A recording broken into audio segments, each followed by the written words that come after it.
students of standard 6. Last time we had studied about the Harappan civilization, and we already read that how developed that Harappan civilization was, the way they had a lifestyle, okay, the way they made their houses, the drainage system and all those things. They lived quite an urban life. Now in this lesson, that's the next lesson, lesson number 4, the early states of political system in India. Now see, gradually you will see how there were small states which were formed, and then from those states there were kings who started ruling them and things like that, okay. So now this is totally a different type of topic that you are going to study. Now we are going to read about the Rigvedic period, or we call it the Vedic period. Now during this time, it was similar to a Kabila rule, means छोटा सा कबीला होता है, means what, it was a small group, or you can call it a small state. Okay, who was the head? The head was called the Rajani. Okay, so you can remember the word Raja, or the word is Rajani. And the political organization, they were the Sabha and the Samiti. And that state was called the Vish. So say for example, that whole state, it was called what? The Vish. Okay, the king of that place, okay, or the head, he was called Rajanya. Okay, that place, that whole district or that state was called what? Vish. Okay, and the head of that Vish was Rajanya. And like we have, say in the parliament, we have the lower house and the upper house, the Lok Sabha and the Rajya Sabha, like that. They had Sabha and Samiti. Now I'll start reading page number 17, early states of political system in India. We get information about the political system and institutions from the Vedic epics and Buddhist texts. So those Buddhist texts which were written in the earlier times, and from these Vedas we get a lot of information about the early life. In the Rigvedic period or Vedic period, the form of statehood was similar to a Kabila rule. Okay, so what type of a rule did they have? A Kabila rule. The head was the Rajanya, who was elected. Now see, so many centuries back also, there was a system of election in India, because people believed in democracy, that a person can rule only when he is elected by a majority of the people. Even today in India we follow a democratic system. We have elections and then the heads are elected. Okay, so this is what was there so many centuries back also in India. So Rajanya, this person, the king or the ruler, he was elected. Political organizations like Sabha and Samiti existed. So these two are the political organizations. The community was called Vish, and that place, it was called the Vish. Afterwards, these different types of political systems were implemented. Now the next part of the lesson deals with Janpad and Mahajanpad. Janpad, in short, you can understand it as the state. Mahajanpad are the bigger states. Now see, state, what is a Janpad? Janpad was the area or place of a person's habitat. A place where the person is living, that is called a Janpad. Like we live in a city. Same way, Janpad, okay, the place where that person lives, that is the Janpad. Over here they have given you examples of two Janpad. One is Kuru and the other is Panchal. About 1000 BC, the earlier states of different clans. So the earlier states, in the earlier part of history, there were two main states that are mentioned over here as Janpads, that is Kuru and Panchal. There were different clans were established in Punjab and Ganga rivers in India. So you can understand mainly the northern part of India. These were called Janpad. Now what is the meaning of Janpad? Janpad was the area or place of a person's habitat. The word Janpad is used in the sense of a state. Janpad was a state system that was unique from the clan society of Rigvedic period. It includes groups like Kuru and Panchal. Now the next part is Mahajanpad. Means the bigger states were called Mahajanpad. And during the Vedic period, there were 16 Mahajanpads during the 6th century. There were 16 Mahajanpads in India. Around 6th century, there were about 16 Mahajanpads. Some of the Mahajanpads were republics while some were monarchy type. Now see, republics and monarchy. We'll understand the difference between both of them. First of all, what is a republic? Like see, India today is a republic. Means the head of the state is elected. Okay, the people who rule us, they are elected. Plus, when one king is elected, it does not mean that that king is going to be, that ruler is going to be at that position for his lifetime. See, when there are elections, say we have the president or the prime minister of India at present. India is a republic and India is a democratic country. Democratic means what? People elect their rulers, okay? So we know every 5 years we have an election through which it may be the state government, it may be the central government, it may be our municipal corporation, whatever. Every 5 years there are elections and people vote and elect their representatives. One more thing about republic is that these heads, they do not occupy that position for lifelong. Say if there is one person who is the Prime Minister of India, does not mean he is going to be the Prime Minister of India for his lifetime. He is elected only for a fixed period, and what is that fixed period? 5 years. After 5 years, another Prime Minister election would be held again, and the Prime Minister maybe it changes or the same Prime Minister remains. But it is that that person does not hold that position for lifetime. That is called a republic. So see, there were 16 Mahajanpads. Out of these 16 Mahajanpads, some Janpads were republic and some Janpads were monarchy. Monarchy means what? Where the king is the ruler. King, you know the word monarch. Monarch means a king. So where the king is the ruler, that is called a monarch.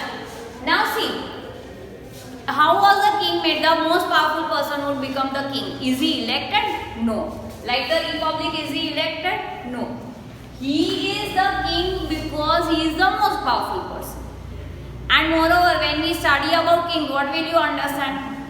That once the person is the king, he will remain king for what? 5 years or some fixed years? No. Like a republic? No.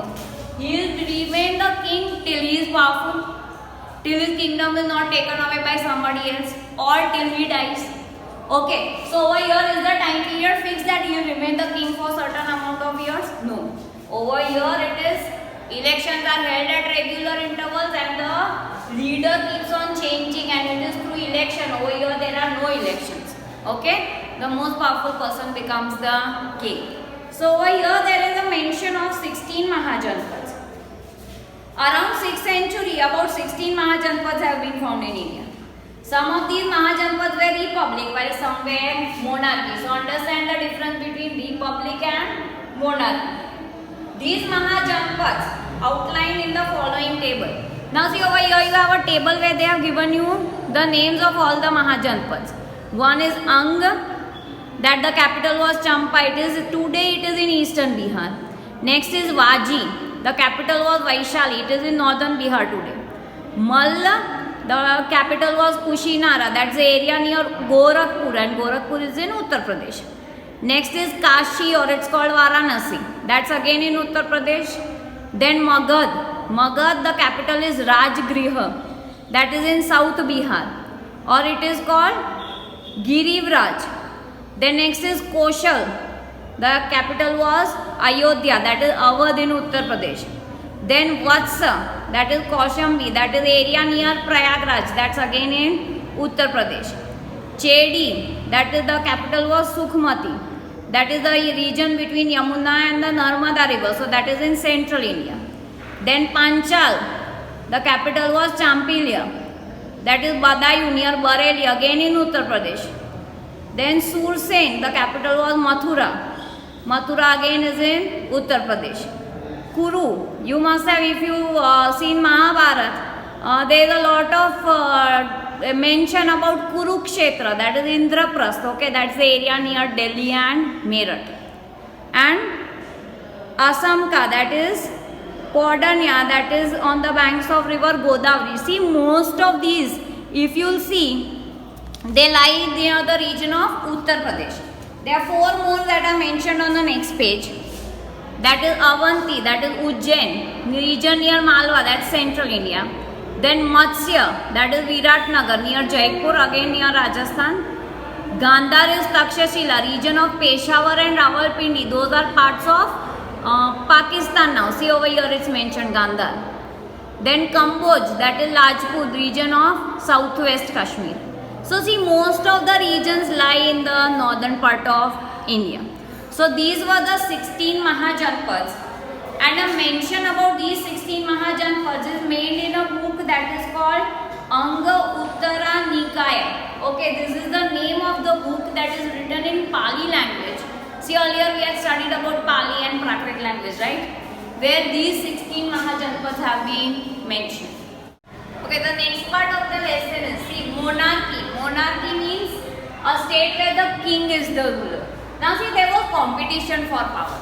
So see, ऐसा नहीं है कि एक जन जो सबसे बहादुर था, सबसे ब्रेव था, किंग बन गया. ओके, उसके लिए भी कंपटीशन होती. बहुत सारे लोग होंगे जो अपने आप को बहादुर समझेंगे, पावरफुल समझेंगे, जिनको राजा बनना है, तो उन लोगों में कंपटीशन होती थी, उन लोगों में लड़ाइयाँ होती थी, और जो सबसे पावरफुल होता वो किंग बनता. So there was competition for power. To become the king, there was competition. Now see some of the examples. We read about 16 Mahajanpads, right? Out of those 16, these are the 4 examples where there was monarchy, means जहाँ राजा rule करते थे.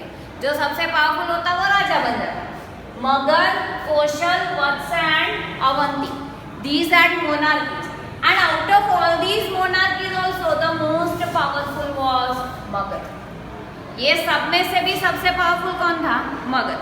Now we read about that from the textbook. I am reading page number 19. The state in which the king was the chief was called monarchy.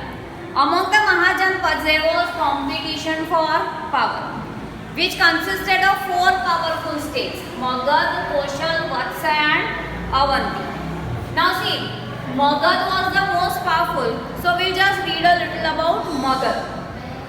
At that time of Buddhist monarchy state system, Magad became powerful Mahajanpad. 3 powerful dynasties. Now they have mentioned 3 powerful dynasties of Magad. The first one was Haranyaka dynasty. Bimbisar was the founder. Who started this dynasty? Haranyaka dynasty. It's a ruler whose name is Bimbisar. The headquarter of Magad was Rajgriha or Girivraj, which is situated on the banks of river Ganga. After him, his son Ajatashatru. Then after Bimbisar, who was the next ruler? Bimbisar's son Ajatashatru came to power and made it Patliputra. See, Rajgriha.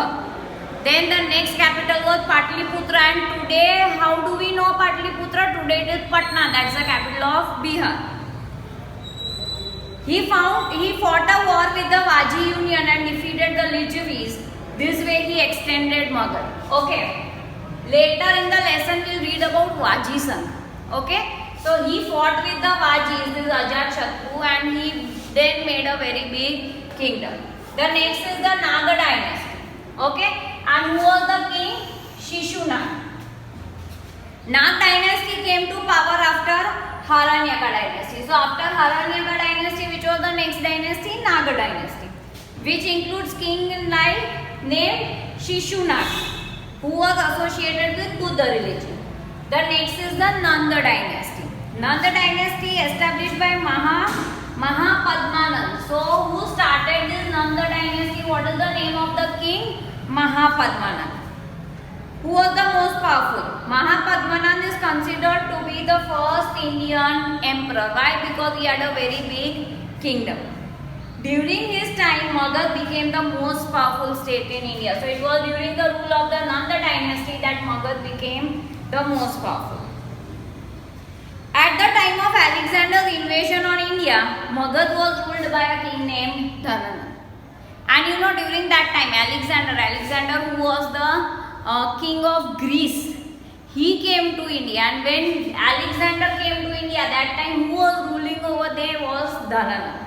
Okay, the next part of the lesson, see, this is about monarchy. The next part of the lesson is about republic. Okay, monarchy means जो सबसे powerful होता वो अपनी बहादुरी दिखाकर राजा बन जाता. But what is the meaning of republic? Republic यानी लोग वोट देकर लोग खुद अपना लीडर इलेक्ट करते. That is a republic. Okay उसमें क्या होता है, राजा खुद अपने डिसीजन जो भी उसको मन में आए डिसीजन नहीं लेता, अपने मिनिस्टर्स को पूछ के डिसीजन लेता है। In a monarchy what used to happen, राजा के मन में जो सही लगा वो उसने डिसीजन ले लिया, वो किसी और को पूछने नहीं देता। पर monarchy in republic what used to happen, if the king is elected he would take the decisions after asking his ministers, okay, and then the decision would be taken. Same is the system we follow in India today. So republic, the state is directly or indirectly elected, ruled by a head who is elected. So in a republic the state is directly or indirectly ruled by the head who is elected. A state run by more than one member. See over here the king does not take the decision whatever he wishes. The decision is taken by a number of people together. बहुत सारे लोग मिलकर सोचते हैं और उसके बाद decision लिया जाता है. Okay, so that is called a republic. So what can we understand? The king is chosen by the people. वो जबरदस्ती लड़ाई करके राजा नहीं बन गया, लोगों की इच्छा से वो राजा बना है. So that is called a republic. That is what we have in India today. Okay. So, a republic is a state directly or indirectly ruled by the head who is elected by the people. The republic was a significant feature of the ancient system, state and system of governance. The common meaning of Gana means mass. Gana means log. जो लोग होते हैं that is called Gana, and Gana, the meaning of Gana is mass. Mass means a lot of people together. A mass of people, a group of people.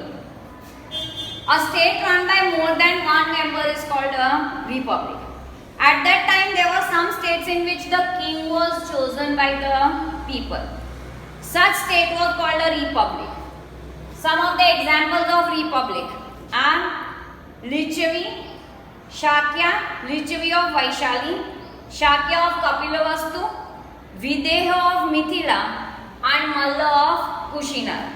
In such a system of affairs, each member was given the status of a king. ऐसा नहीं कि एक ही जन था जो राजा था जो अपने मर्जी से रूल करता था, नहीं. एक तो होगा पर वो दूसरे, there are a lot of people who would be involved in the administration. सबकी उन सब लोगों की मर्जी से राज चलता है. So that is called a republic. Okay, now we will further read about the republics. Vaishali Vaji state. Monarchy wished to increase their power and empire by occupying the surrounding territory. Now see, we already read that there were two systems of government. One was monarchy and the other was republic. दो अलग-अलग तरीके से rule किया जाता था. The first one was monarchy, the second was republic. तो एक तरफ है monarchy, एक तरफ है republic. Now what happened is, monarchy they wanted to increase their rule. जो राजा थे उनको क्या करना था, अपना राज्य बड़ा करना था. They wanted to increase their rule and they wanted to conquer the surrounding regions. अगर कोई राजा है उसको अपना राज्य बड़ा करना है तो वो क्या करेगा, आजू बाजू के रीजन्स को कॉन्कर करेगा. So the monarchy they wanted to increase their rule and they started conquering the surrounding territories. Now see, we read one thing, out of all the monarchies who was the most powerful was Magad. Okay. So they wanted to increase their rule. इनको अपना राज्य बड़े करने थे. So seeing this, the Lichavis, Vaji, Gyatuk, Videha, Shakya and Malla, etc. 8 or 9 tribes established a union for their protection as the Vaji state. Now see what happened is, इन लोगों को पता था कि इनको हराना इतना easy नहीं. तो इन सब ने क्या किया, सब एक साथ मिल गए. They all got together and they made what is called the Vaji state. Okay, because they knew कि अगर अलग अलग होंगे तो वो लोग इन लोगों के सामने हार जाएंगे. So what did they all decide कि हम सब इकट्ठे होके लड़ेंगे इन लोगों के सामने. Okay, so Vaishali, the capital of Lichavis, was the main center and the capital, okay, it was Vaishali was the capital. Thus it was named as the Republic of Vaishali. It's also called Vaji Samgar, the Vaji state. It is called the Republic of Vaishali. The state administration of the Republic was governed by the Sabha. because of which it was called a republic. In republic, all the power of the house rested in the hands of the members. Okay, कोई एक जन नहीं है जो powerful है, सबके हाथ में पावरफुल है, सबको पूछ के डिसीजन लिया जाएगा. All the members sat in the sabha and all the affairs were passed in the house by vote and unanimity. Okay. Now see, if they want to take a decision, it's not one person who will take the decision. It is all of them who will discuss it and then take the decision. See, even today in the parliament, how does it work? Does it work by the opinion of only one person? एक इंसान ने जो बोल दिया वो सही? No. It is हर एक चीज को डिस्कस की जाती है असेंबली में और फिर उस पर वोटिंग होती है और फिर वो डिसीजन लिया जाता है. Same was the case in India so many years back also. So many years back also, so many centuries back also, India was ruled like that only. Okay, that they used to sit together and take decisions. The next part is the elderly as well as youth were selected as members of the state assembly. अब ये जो rule करने वाले लोग होंगे तो उसमें सब एज के लोग होते हैं. Elderly means the old people also and the young people also. The Republican elected their president for the state administration who was chosen by elections. In the republic, each member was considered as the king and each member was considered as a king. ऐसा नहीं कि एक की मर्जी से राज्य चलेगा, सब साथ मिलकर डिसीजन लेंगे. Republics had their own council in which the important issues like administration, defense, war, treaty, sea, they discussed issues. कौन-कौन से टॉपिक्स पे डिस्कशन करते थे? एडमिनिस्ट्रेशन, डिफेंस, अगर कोई अटैक करने आए तो हम कैसे डिफेंड करेंगे, वॉर, ट्रीटी मीन्स अगर कहीं पर वॉर चल रहा है अब वो खत्म करना है तो उसके क्या रूल्स होंगे. Any member could enjoy membership for a fixed time only. Now see, any member who became the king does not mean he is going to remain the king till he dies. No, only for a fixed term. Then उसकी जगह कोई और आएगा. Okay. An executive committee assisted the president of the republic in the state administration, and there was an executive committee who would assist them. ये इनको guidance देगी कि कैसे आप काम करो. So this was it in the republic, and the place where they held their meetings was called sanctum. Life during the Mahajanapads. According to archaeologists, people at this time lived in simple houses. So first point that you have to remember over here is people lived in simple houses. They were associated with pastoral activity. Pastoral activity means those activities which are connected to agriculture. Okay, so they did agriculture activities, and as we learnt in the earlier lesson also, which were the crops that they grew? Wheat, rice, barley, sugarcane, sesame means tal, mustard means rye. Okay, cereals, all these were the crops that were grown in agriculture. People might have been using clay vessels, especially because archaeologists have found some of these vessels. Now see, one more thing about the social life is people during that time might be using clay vessels.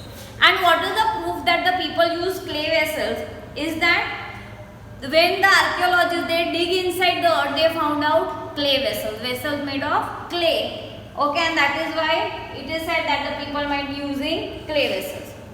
Some of the pottery found at this time had drawings on them. Now see, as over here they have shown you a picture of a vessel and it has nice painting and nice design on it. So that is also what people did. The people they did drawings on the utensils. The utensils were painted in grey color. The next paragraph states that at that time the ruler of the state did every possible thing for the defense of his state. Now see, the ruler was interested in the defense of his state, so he did everything possible for the defense. For this reason, strong and high forts were built around the capital, and for that purpose, what did the ruler do? He built forts so that he could protect his kingdom. बड़े बड़े किले बनाते थे अपने capital city के आजू बाजू ताकि प्रोटेक्शन रहे. Plenty of stones and bricks were used in it. Some of the kings used to build large, tall, magnificent walls around their kingdom to showcase their prosperity. And some of the kings, what did they do? They made large and tall walls to show their prosperity. Means what? To show that they were very rich. The brick wall from Prayagraj date back to around 2500 years ago. So there is one brick wall, okay, that's in Prayagraj, Allahabad. That is 2500 years old. So why did the king make such a big wall? To show that he is very prosperous. So we can say that the forts were high, might have been constructed at that time. All the Mahajanpads at that time needed a large army and strong fort for their defense. What else? See, all the Mahajanpads, we know that they were there to take away each other's kingdom. They were fighting for that purpose, okay? So what did they do? They needed to keep a large army to protect their kingdom. People were taxed to meet this need. Now see, if the king has to maintain a large army, he will need a lot of money. And for the purpose of money, what would the king do? He would collect taxes from his people. See, राजा को अपने state के protection के लिए क्या करना है? बहुत बड़ी आर्मी रखनी. तो बहुत बड़ी आर्मी रखेंगे तो उस पर खर्च भी होगा. तो खर्च रिकवर करने के लिए राजा क्या करते थे? टैक्सेस लेते थे लोगों से. Okay, now what was the taxes? People had to pay taxes. 1/6 of the yield has to be given as tax. Now see, first of all, for a farmer, whatever he grew, 1/6 of that crop had to be given as a tax. And the merchants had to pay tax on goods. So the merchants or the traders, they had to pay tax on the goods that they sold or they bought. They had to pay tax on that. So this is how the king collected the taxes. Okay, now on the next page, page number 21, there are a few multiple choice questions and question answers that will just look at those things now. How many Mahajanpads were there? We already read it is 16. In which period the Mahajanpads were there? During the Vedic period. Which of the following state was called a republic? Republic is Vaishali. Magad, Koshal, Vatsa, they were all monarchies. How many types of state administration was there? So there were two types of state administration. One was monarchy and the other is republic. Next, there are three questions. State briefly the difference between monarchy and democratic republic. Okay, so monarchy, difference between monarchy and republic. I just wrote it on the board and I have shown you the difference. So from there you can find out the points and write. Next, state the difference of the governance of the republic. So again, that is how did the government. So for the republic, how did the government work? That they had a head. They used to discuss their problems. All those points you will write over here. For this answer, state the characteristics of the governance of the republic. Okay, how did they do their, how did they rule their kingdom? Okay. And the last question, describe the social life. The last part of the lesson that we just did. That was about the social life during the republic. So from the video, you can, from what the points that you see on the board, you can write down the points accordingly and make your answers. Next is, match the states with their capitals. For Magad, the capital was Rajgriha. Gandhar, the capital was Takshila. Vatsa, the capital was Kaushambi. And Avanti, the capital was Ujjain. Okay, so like this, see, all of you, first of all, whatever points I have written on the board, all those you will copy in your notebook and then start writing the multiple choice questions, then the question answers. So when you write all the points that I have written on the board, you will be easily able to find the answers. So with the help of those points, write your answers and write your answers point wise only, so that it becomes easy for you to learn. And at the end, write the math the following. So this completes our lesson number 4.